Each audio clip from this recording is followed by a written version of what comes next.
Hey guys, Jeff from Whipline Industries. Here's another knot that you're going to have to know how to tie for the NCCCO Rigger 1 practical exam. It's just 2 half hitches, but people mess it up all the time because of not being consistent in the direction that they're throwing the end of their rope. So I'm going to demonstrate it right quick, and I'll show you how you can tell that you've done it correctly. And then I'll also give you an example of what it looks like when it's not done correctly. So for the test, you are going to tie your knot around a piece of PVC similar to this one. And you're just going to put the rope over the PVC, then reach down, tie it over itself, just an overhand knot, basically. Give myself some extra slack here. Just an overhand knot, and then go the same direction again, just another basic overhand knot. Now for demonstration, I will slide this off of here so you can see what it's supposed to look like.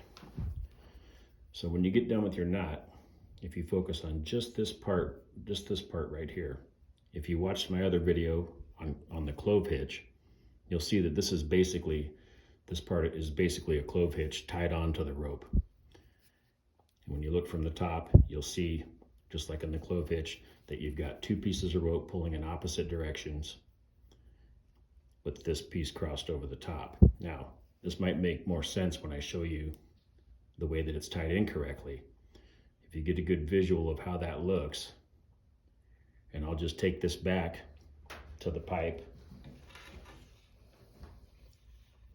and I will undo this second half hitch.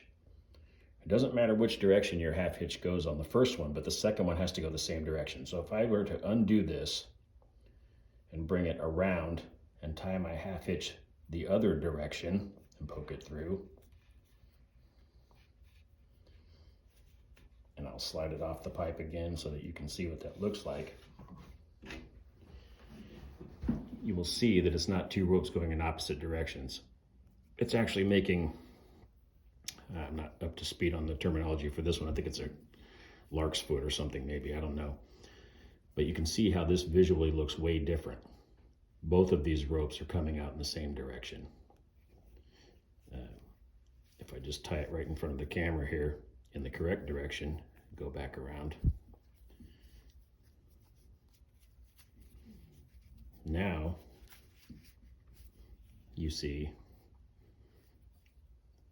that this part of the rope and this part of the rope are going in opposite directions.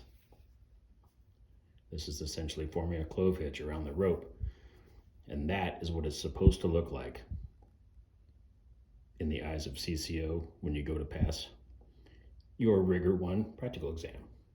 Thanks.